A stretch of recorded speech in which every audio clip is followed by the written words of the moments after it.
මට වැඩියෙන් එක දවසක් ජීවත් වේවා අම්මා. මම හිතන්නේ ඒක තමයි ඕනම දරුවෙකුගේ ප්‍රාර්ථනාව. ඉතින් අම්මා ගැන කතා කරොත් අම්මා තමයි රක්ත වර්ණ රුධිරය සෙනෙහසේ මහිමයෙන් ශ්වේත වර්ණයට හරවා දරුවන්ට ජීවය ලබා දෙන්නේ. සාහිත්‍යකරුවන් අම්මා ගැන කියන්නේ අම්මා තමයි ආදරයේ උල්පත කියලා. ඉතින් මේ අම්මා තමයි ජීවේ නිර්මාණකරුවා. වගේම දරුවගෙත් නිර්මාණකරුවා. එහෙම කියනවා නම් නිවැරදි. මොකද දරුවගේ චරිතය, දරුවගේ ජීවිතය, දරුවා ඉපදෙන්නත් කලින් ඉඳන් නිර්මාණය කරන්නේ ආදරණීය අම්මා. ඔව්. අද අපේ කතාබහ ඔබත් මගෙත් අම්මා ගැන. ඉතින් ඔබ දන්නවා මැයි මාසයේ දෙවනි සතියේ ඉරිදා දිනය ලෝක මව්වරුන්ගේ දිනය විදිහට යොමු වෙලා තියෙනවා. නම් කරලා තියෙනවා. ඉතින් අද ඒ පිළිබඳ සුවිශේෂී කතාබහකට ඒ දිනට තමයි අපි අලුත් දිනක් තුලින් සූදානම් වෙන්නේ. ඉතින් මවකගේ අපරිමිත සෙනෙහස කැපකිරීම සහ සමාජයට ඇගෙන් වෙන මෙහෙවර ගැන කතා කරන්නට වගේම මව්වරුන්ගේ දිනේ අපි තවත් අලුත් පැතිකඩක් කතා කරන්නට තීරණය කළාද ඒ තමයි දෙමාපිය දූදරු සම්බන්ධතාවය ගැන. ඉතින් ඒ ගැන කතා කරන්නට අපි අද රූපවාහිනී මැදිරියට කැඳවාගෙන ආවා. රූපවාහිනී මැදිරියට අලුත් චරිතයක් නෙමෙයි ඔහු. ඔහු නිතරම සමාජයට පණිවිඩයක් දෙන්නට අප සමග රූපවාහිනියත් සමග අත්වැල් බැඳගෙන ඉන්න කෙනෙක්. ඒ තමයි අපරාධ විද්‍යා විශේෂඥ ශ්‍රී ලංකා පොලිස් අභ්‍යාස විද්‍යාලයේ බාහිර කතිකාචාර්ය DMS ධම්මික බණ්ඩාර මහත්මයා. ඉතින් ඔබතුමාට ආයුබෝවන් කියලා පිළිගන්නවා. ආයුබෝවන්. කතිකාචාර්යතුමනි, අපේ කතාවට ප්‍රවිෂ්ටයක් ගන්න මම කැමති මේ උතුම් මව් පදවියේ විකාශනය ගැන කතා කළා. ඔබතුමාට මම කිව්වා වගේ අපි දන්නවා අපි පෙරත් කතා කළා මේ අම්මා තමයි දරුවෙක්ගේ නිර්මාණකරුවා. දරුවාගේ චරිතයේ නිර්මාණකරුවා වෙන්නේ. දෙමාපියෝ දෙදෙනාටම මේක අපි සමබරව ලබා දෙන්න ඕන වගකීමක්. නමුත් ඒ වගකීමට එහා ගිහිල්ලා අම්මා කෙනෙක් මේ දරුවාගේ නිර්මාණකරණය මෙහෙවරක් විදිහට සලකලා තියෙනවා. ඉතින් මේ අම්මා දශක දෙකකට කලින් හිටපු අම්මා සහ මේ වෙනකොට ඉන්න අම්මා කියන්නේ අම්මම තමයි. නමුත් මේ ප්‍රතිරූපයේ විකාශනය ගැන අපි පොඩ්ඩක් කතා කරන්න කැමතියි.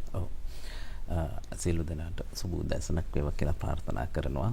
ඒ වගේම අද මේ වැඩසටහනට ආරාධනා කරපු ඔබ ඇතුළු කාර්ය මණ්ඩලයේ සියලු දෙනාටමත් අධ්‍යක්ෂ මණ්ඩලයේ සියලු දෙනාටමත් බෙහෙවින් ස්තුතිවන්ත වෙනවා. ලෝක අම්මාවරුන්ගේ දිනයට සමගාමීව අපි ලස්සන වැඩසටහනක් තමයි මේ ක්‍රියාත්මක කරන්න උත්සාහ කරන්නේ. අපි වෙන දවස්වල සාකච්ඡා කළේ මේ ලාංකීය සමාජ පරිසරයේ අපරාධ කියන සංකල්පත් එක්ක ඇති වෙන සමාජ පසුබිම අද ඊට වඩා වෙනස් විදිහක මාතෘකාවක් තමයි ටිකක් සාකච්ඡා කරන්නේ. මේකෙදී මේ රත්නශ්‍රී විජේසිංහ මහත්මයා බිරිඳ කියන පද්‍ය පන්තියේදී හරි අපූර්ව පද්‍යයක් ලියනවා. මම මේ එතනින් පටන් ගත්තා නම් හොඳයි කියලා හිතුවා. ඔහු ලියනවා උණුහුම නලලතේ අත්ලෙන් මැන්නාය වෙද ගෙට ගියේ පොරවා කරපින්නාය මලපොත අකුර මට පහදා දුන්නාය දෙවියන් බුදුන් මෙන් මා ළඟ උන්නාය කියලා මේ රත්නශ්‍රී විජේසිංහෙන් හරි අපූර්ව ලස්සන නිර්මාණයක් කරනවා. මේ නිර්මාණයේ කිසිදු තැනක මේ අම්මා කියන වචනේ භාවිතා කරන්නේ නැහැ. හැබැයි අම්මගේ සම්පූර්ණයෙන් අම්මගේ කතන්දරේ මේක ඇතුලේ කියනවා. ගොඩක් වෙලාවට සමාජයේ නිර්මාණකරුව බවට පත්වෙන්නේ අම්මා. දෙමව්පියන්ට අම්මට වැඩි අවකාශයක් වැඩි ප්‍රවණතාවයක් තියෙනවා. එතකොට අම්මා තමයි දරුවෙක්ගේ මූලික අඩිතාලම නිර්මාණය කරන්නේ සකස් කරන්නේ අම්මා. අපි එතන එහෙම ගමු. එතකොට ප්‍රධාන වශයෙන්ම අපි අද සමාජයේ කතා කරන මේ අම්මගේ වගකීම සහ දරුවන්ගේ වගකීම කියන දෙකම එකට මිශ්‍රණය වෙලා යන හරියට මේක තරහදියක් වගේ. අම්මා හරියට තමන්ගේ භූමිකාව තුළ ගණදෙනු කරනවා නම් දරුවගේ භූමිකාව හරියට නිර්මාණය වෙනවා. දරුවගේ භූමිකාව හරියට නිර්මාණය කරනවා කියලා කියන්නේ අම්මගේ භූමිකාව හරි වටිනාකමක් නිර්මාණය වෙනවා කියනවා. දැන් අපිට දශක දෙකක් වගේ කාලයක් එහා මෙහා සංසන්දනය කරලා බලනකොට මේ ඉස්සර හිටිය අම්මා සහ නූතන අම්මා කියන සමාජ පරිසරය වෙනස් වෙනවා ටිකක්. පොඩි වෙනසක් වෙනවා මේ මාධ්‍ය සාක්ෂරතාවයත් එක්ක. එතකොට උණුහුම නලලතේ නැත්තම් මේ අත්ලෙන් මැන්න අය අම්මට පුළුවන් දරුවගේ මූණ දිහා බලලා දරුවගේ වෙනස් වෙනවා නම් ස්වරූපයක් කියන්න. වෙනස් වෙන තැන කියන්න පුළුවන්. වෙනස් නැත්තම් දරුවාගේ මූණ දිහා බලලා ඒ ඉරියව් වලින් හඳුනා ගන්නවා අම්මගේ සවිඥානිකව තිබුණ දරුවගේ සම්පූර්ණ ප්‍රතිරූපක කියන්න හැකියාවක්.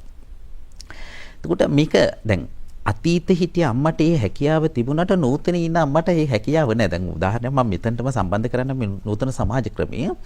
දැන් ගොඩක් වෙලාවට මේ අපි බන්ධනාගාර පුනරුත්ථාපන ප්‍රජා විශෝධන වැඩසටහන් වලට ගියාම එතන ඉන්න අපරාධකරුවන්ගේ නැත්නම් වැරදිකරුවන්ගේ චර්යා රටාව තුළ තියෙන්නේ දෙමව්පියන්ගේ මගහැරිලා.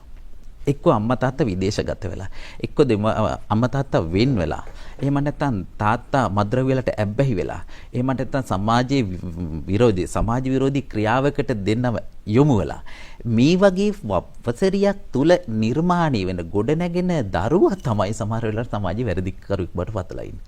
ඒකට හේතුව තමයි අර නලලත මැන්නාය. දැන් මේක බලන්න පුළුවන් සරලම දේ තමයි මේ ඉරියව් වෙනස් වෙනකොට තියෙන චර්යා රටාව නූතනිනකොට අම්මගෙන් ගිලිහුණාද නැත්නම් පැත්තකට ගියාද කියලා හිතනවා. දරුවට අර මූලික අඩිතාලම ආදරය, සෙනෙහස, කරුණාව කියන දේ ඇතුලේ නිෂ්පාදනයක් සිද්ධ වෙන්නේ. අම්මා කියලා කියන්නේ නිර්මාණකරුයි. ඒ අම්මගේ නිර්මාණයට දෙන ශක්තිය තමයි මේ ආදරය, කරුණාව, දයාව, මෛත්‍රී කියන එක ගොඩනගන්නේ. එතකොට ඒ නිර්මාණයේ කොච්චර දුරට පළදාව දරනවද, ඒ පළදාව තමයි අම්මගේ අනාගතේ රැකවරණය සලසන්නේ නැත්නම් අම්මට ආදරය කරන දරු පිරිසක් නිර්මාණය වෙන්නේ.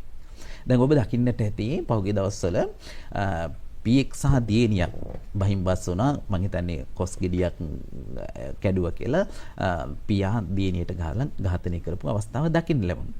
එතකොට පොදු කුලකයේ අර දෙමව්පිය කියලා සංකල්පය ඉඳලා ගත්තම මේක හත්පසින් වෙනස් වෙනවා.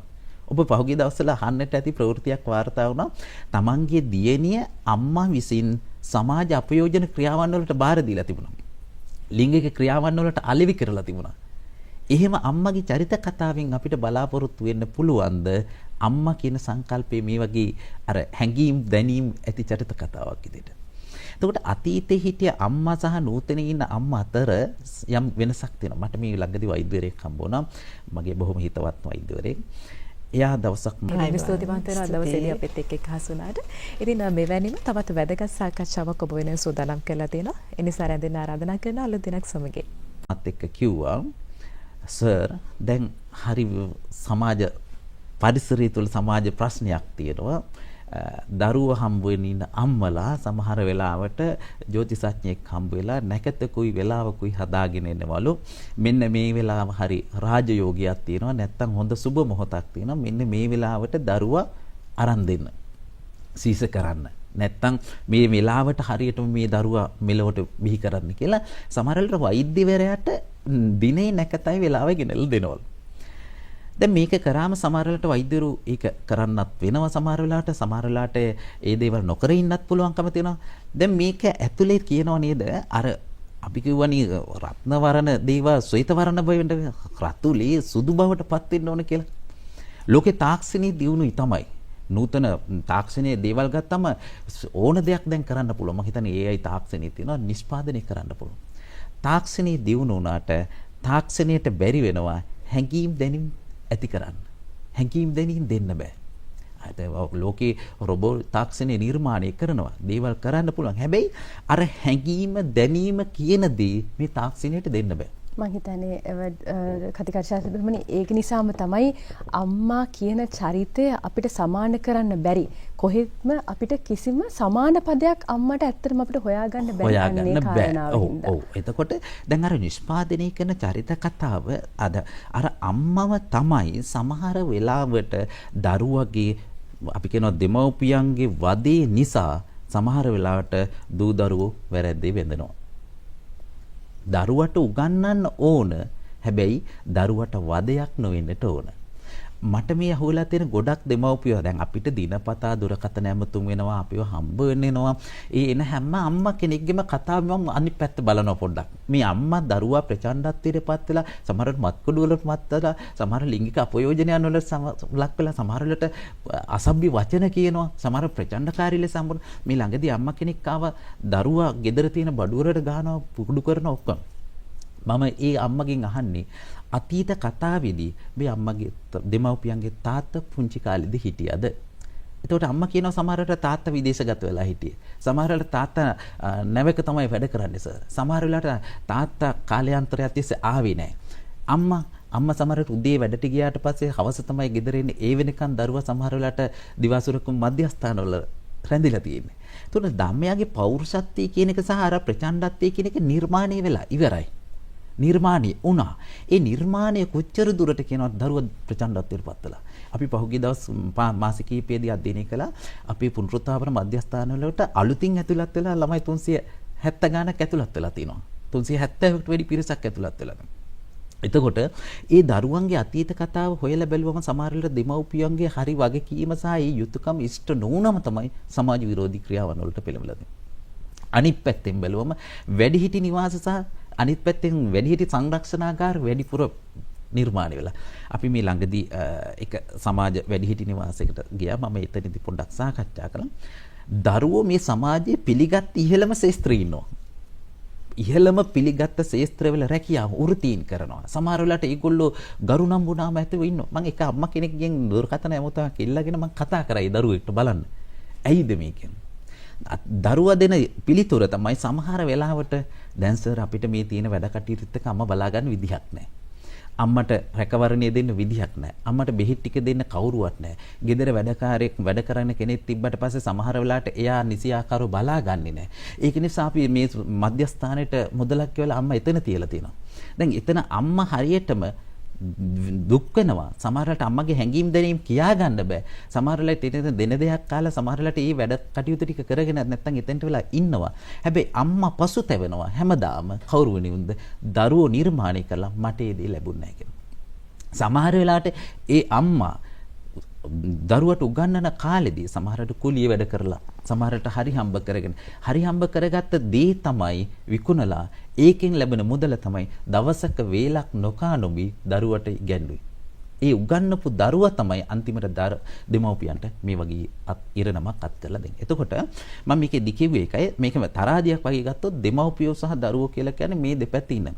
දෙමව්පියෝ වැඩි ධාරිතාවක් දෙනවා නම් ඒ කියන්නේ දෙමව්පියෝ දැන් වද කරනවා නම් දරුවන්ට මේ දේ කරන්න කියලා.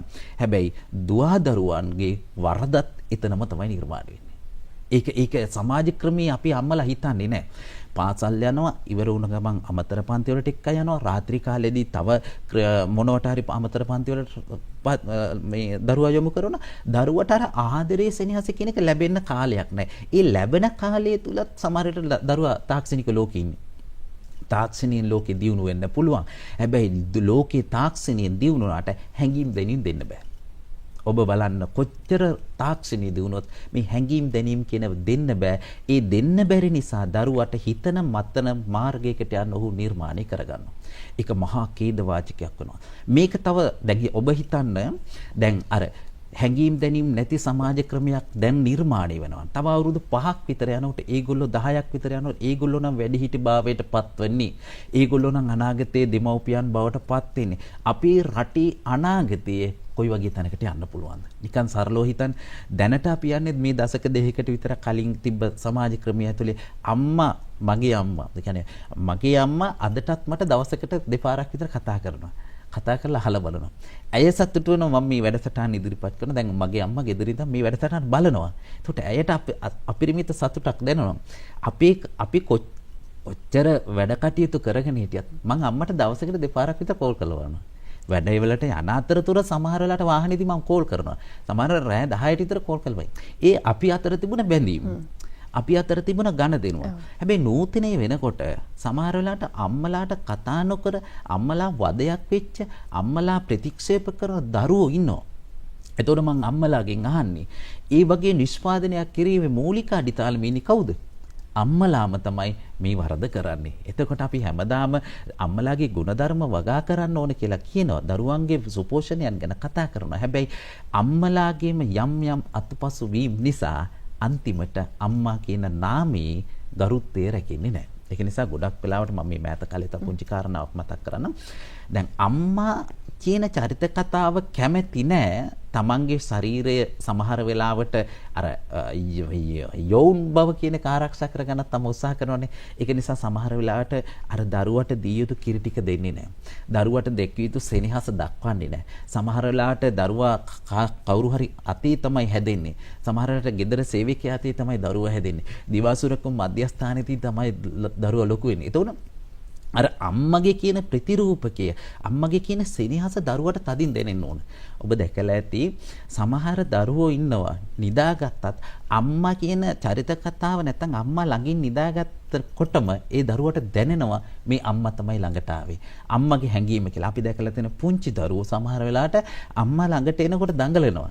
තාත්තා ළඟට එනකොට දඟලනවා. ඒ තමයි සෙනෙහස කොච්චරද ඒ තරම් ප්‍රමාණයක් දරුවට දෙනවා.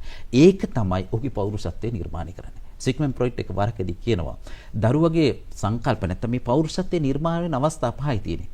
මුඛීය අවධිය, පායුක අවධිය, ගුද අවධිය, ලිංග රූපී අවධිය, ප්‍රජනන අවධියෙන් කියලා තමයි මේ දරුවගේ සංකල්ප නැත්නම් මේ පෞරුෂත්වය නිර්මාණය වෙන්නේ. ඒකට අර මුඛීය අවධිය කියන තැනදී කිරි ටික උරලා බොනකොට ඒ අම්මා ආදරය, සෙනෙහසක් නැත්නම් දයාව, කරුණාව තමයි මේ කිරිත් එක මොහු කරලා දෙන්නේ දරුවට. ඒක තියෙන පෞරුෂත්වයේ ගොඩනගන්නේ එතන. සමහර වෙලාවට දයාව, කරුණාවත් එක්ක ඔහුගේ අධ්‍යාපනික දේවල්, ආකල්පමය සංකල්ප තමයි අම්මා කිරි කරලා පොවන්නේ දරුවට.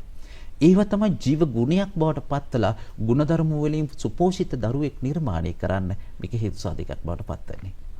ඔව් ඉතින් ඒ වැදගත් කතා බහ අපිට තවදුරටත් කරගෙන යන්න අතරතුර ඔබතුමාට පොඩි වෙලාවක් අපිට ලබා දෙන්න මද විරාමයක් සඳහා.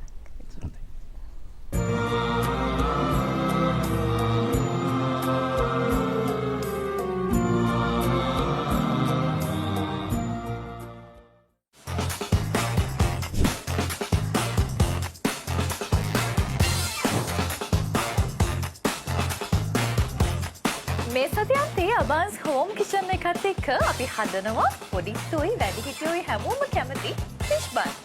හොට් ඩොග්ස් කොහොමද හදන්නේ කියලා දැනගන්න සෙනසුරාදා උදෑසන 11:30ට එකතු වෙන්න ජාතික රූපවාහිනියත් එක්ක.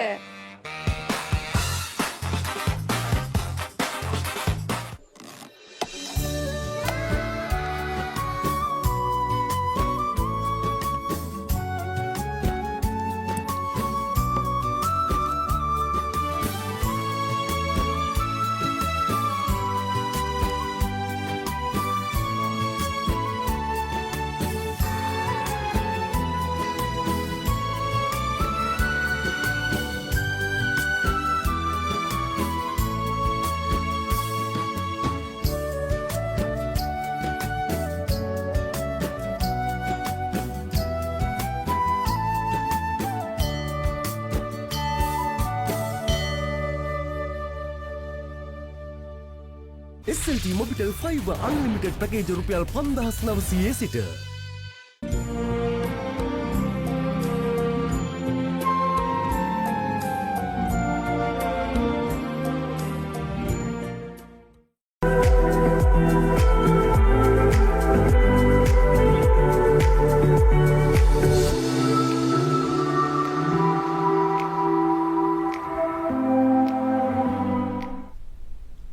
ඔබ නැවතත් අලුත් දිනක් සමගින්. ඉතින් අපි මේ එළඹෙන මව්වරුන්ගේ දිනය නිමිති කොටගෙන මව්වරුන් සම්බන්ධයෙන් වෙනස්ම කතා බහක තමයි අද යෙදී සිටින්නේ. ඊටමත් හරවත් කතා බහක්. කතා බහ අපි දිගටම ගෙනියන්නට ඔබතුමාගෙන් මම තව දෙයක් අහන්නට කැමතියි. මේ ඔබතුමා සඳහන් කරා දරුවෝ මව්වරු අතර තියෙන සම්බන්ධතාවය කොච්චර වැදගත්ද නිවැරදි දරුවෙක් නිවැරදිව සමාජගත කරන්නට කියන එක. ඉතින් ඔබතුමාගෙන් මම අහන්නට කැමතියි මේ අම්මගේ දරුවගේ සම්බන්ධතාවය කොයි වගේ විය යුතුද? කොයි වගේ දැන් මම හිතන්නේ මේක බලාගෙන ඉන්න අම්මා කෙනෙකුට උනත් අපි ඇයට වෙනම කෝණයකින් මේ ගැන බලන්නට අපි ඇස් ඇරීමක් වගේ දෙයක් වෙන්නේ. ඉතින් ඔබතුමාට අපිට අපේ බලාගෙන ඉන්න අම්මලාට බලාගෙන ඉන්න දෙමව්පියන්ට කියන්න පුළුවන් මේ දෙමව්පිය දූදරු සම්බන්ධතාවය තව දුරටත් යහපත් කරගන්නට මොන වගේ කාර්යභාරයක්ද අම්මලාට තියෙන්නේ කියන එක අද දවසේ. දැන් බුදුරජාණන් වහන්සේ දෙමව්පියෝ සමාන කරන නැගෙනහිර දිසාවට ඒකෙදී නැගෙනහිර කියන්නේ ලෝකේ ආලෝකමත් කරන දිශාව. එතකොට අම්මාගේ චරිත කතාව, දෙමව්පියන්ගේ චරිත කතාව තමයි දරුවෙක්ගේ ආලෝකමත් නැත්නම් රටට පෞරුෂත්වයක් තියෙන දරුවෙක් නිර්මාණය කරන්නේ. එකක් තමයි මේ රටට ඔබ වටින්නේ ඔබ කරන ශ්‍රමයට තියෙන වටිනාකමත් එක්ක. ඔබ වෛද්‍යවරයෙක් වෙනවා නම් අගනාකම වැඩි. ඔබ ගුරුවරයෙක් වෙනවා නම් අගනාකම වැඩි. ඔබ පෙදරේරුවෙක් වෙනවා නම් ඔහුගේ වටිනාකම වැඩි. මේ විදිහට ඔබ යම් වෘත්තියක නියැලෙනවා නම් තමයි ඔබ රටේ ශ්‍රමදායකත්වයේ වටිනාකමක් වෙන්නේ. ඒක රටට සම්පතක්. කතිකාචාර්යතුමනි, අපි හිතන යහපත් පුරවැසියෙක් මොන වෘත්තියෙන් හිටියත් යහපත් පුරවැසියෙක් වෙන්න විදිහට නිර්මාණය කරන එක වෙන්න ඕනේ. මම හිතන්නේ පළවෙනිම කාරණා. නිර්මාණය වෙන්නේ. එතකොට මේකේ මූලික අඩිතාලම ඉන්නේ දෙමව්පියෝ. දෙමව්පියන්ගේ දෙන අඩිතාලම මඟ පෙන්වීම තමයි දරුවගේ අනාගතේ ඉස්සරහට ඔබ කවුද වෙන්නේ කියලා නිර්මාණය කරන්නේ. මම ඒක පැහැදිලි කරන්න ආවේ. එතනදී සමහර වෙලාවට දරුවෝ නිසිමඟ ගමන් කරන්නට වගේම දරුවන්ට විය යුතු දේ සහ නොවිය යුතු දේ තියෙනවා. දැන් මම අහලා තියෙනවා එක ප්‍රශ්නයකදී අම්මලා කියනවා අපේ දරුවන්ට මොන වගේද අඩු? අපේ දරුවන්ට මොනවද නැත්තේ? එහෙම අම්මලා භාවිතා කරනවා. සමහර වෙලාවට කේන්ති ගියාම මුන්ට කාලා තෙල කියන වචනේ භාවිතා කරනවා. මට ඇවිල්ලා කියලා තියෙනවා සර් මුන්ට මෙච්චර සැප සම්පත් තියෙනවා මෙහෙම තියෙනවා මුන්ට මේ අර ඒ වචනේ මම මේ වචනේ භාවිතා කළේ එහෙම සමහර අම්මලා කතා කරනවා. අර කල යුත්ත සහ විය යුත්ත කියලා දෙකක් තියෙනවනේ. අපි වෙන්න ඕන මොනවද කරන්න ඕන මොනවද කියන එක අඳුර ගන්න ඕන. මම මේ කාරණාව මතක් කළේ අන්තිමට මේකේ ප්‍රතිඵලය විඳින්න වෙන්නේ දෙමව්පියන්ට. මේ අපි නිෂ්පාදනය කරන එකේ අතුරු ප්‍රතිඵලය ලැබෙන්නේ දෙමව්පියන්. සමහර වෙලාවට දරුවෝ ප්‍රචණ්ඩකාරීත්වයට පත්වනකන් දෙමව්පියෝ දන්නේ නැහැ. මගේ දරුවා එහෙම නැහැ. මගේ දරුවට එහෙම කරන්න විදිහක් නැහැ. මගේ දුව එහෙම නැහැ. ඇය එහෙම කරන්න විදිහක් නැහැ. අර එහෙමනේ කියන්නේ. එතකොට දරුවට මිල අධිකම දේ දීලා දෙමව්පියෝ හිතනවා මං හරි දේ කළා කියලා. අනිත් පැත්තෙන් දරුවෝ විසින් දෙමව්පියන්ට කොහේ හරි තැනක රඳවලා කැම ටික ඖෂධ ටික දෙන්න වැඩපිළිවෙලට අපි හිතමු වැඩිහිටි නිවාසයක රැඳෙව්වම දෙමව්පියෝ හිතනවා දෙමව්පියන්ට වගකීම් ඉෂ්ට කරා කියලා. ඔකනේ ඔතන කතාවේ අපි ගැටෙන්නේ ඔතනයි. එතකොට හේතුව තමයි දැන් දරුවෝ කැමති නැහැ දෙමව්පියෝ තියාගෙන දෙමව්පියන්ගේ කැතකුණු අතගාලා නැත්තම් දෙමව්පියන් පෝෂණය කරන රටාවට දරුවෝ කැමති නැහැ. තියෙන කාල පරාසය මදි කියලානේ කියන්නේ. එතකොට දෙමව්පියෝ දරුවන් නැති කරන කාලෙදී ඒවා සකස් කරලා ඔක්කොම කරලා දරුවත් එක්ක තියෙන අර සෙනෙහසේ කාල පරාසය අඩු කරනවා. ඒ අඩු කරන කාල පරාසය තුලදී දරුවන් පිළිබඳව නිර්මාණය වෙන පෞරුෂත්වය ගොඩ නැගෙන්නේ නැහැ. ඒකනේ විතර මේ හිඩස පේරෙන්නේ. එතකොට අම්මගේ කැපකිරීම දරුවට දැනෙන්නේ නැහැ. දරුවා යාන්ත්‍රික ලෝකයට සම්බන්ධ කරලා තියෙන්නේ. ඒ කියන්නේ මිල අධිකම දේ ගෙනත් දෙනවා. ෆෝන් එක නම් ෆෝන් එක හොඳම දේ ගෙනත් දෙනවා. දැන් සමහර වෙලාවට පහුගිය දවස්වල ආවා මේ යතුරු පැදි වගේ දේවල් මිල අධිකම දේ ගෙනත් දෙනවා. හැබැයි ඒක ඇතුලේ දරුවා දන්නේ නැහැ අම්මගේ තාත්තගේ කැපකිරීම කොච්චරද කියන කතාව. කොච්චර තියනවද කියලා. ඒකට මම මේ ලස්සන මට මේ නිසදසක් හම්බුණා. මම ඒකත් කියන්නම්. සොහන පාමුල පැන් වැඩූ තැන බිම බලාගත් නා ගහක් ඇති. කවුරුත් නැතැයි සිතුනට නා ගහට දුක හිතනවා ඇති.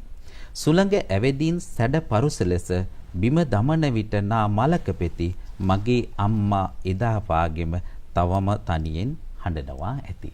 දැන් අම්මලාට අන්තිමට ඉතුරු වෙන්නේ දරුවන් මේ ගුණධර්ම වලින් පෝෂණය කරේ නැති වුණාම මගේ අම්මා තනිව තවමත් අඬනවා ඇති. ඒක නිසා සමහර වෙලාවට දරුවෝ අම්මලා අසරණ වෙන අවස්ථාවක් තියෙනවා. ඉතින් අම්මාවරුන්ගේ දිනේ දවසේ මම සියලුම ලෝකවාසී සියලුම අම්මලාට ආශිර්වාද කරනවා. ඒ වගේම සුබ පැතුම් එක් කරන ගමන් සියලු දෙනාට යහපත් සමාජයකට නැත්නම් යහපත් සමාජ දැක්මකට අවකාශය සැලසෙන්න කියලා ප්‍රාර්ථනා කරන ගමන් නිහඬවනවා. බොහොම ස්තුතියි.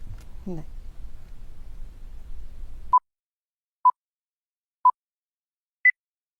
SLT Mobitel Fiber Unlimited package රුපියල් 5900 සිට.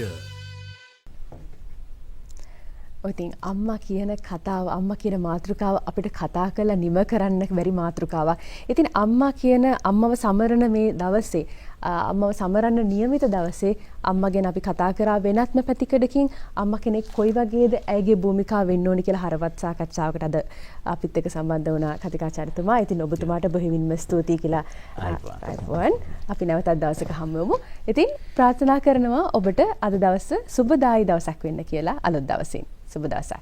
අයිබෝන්.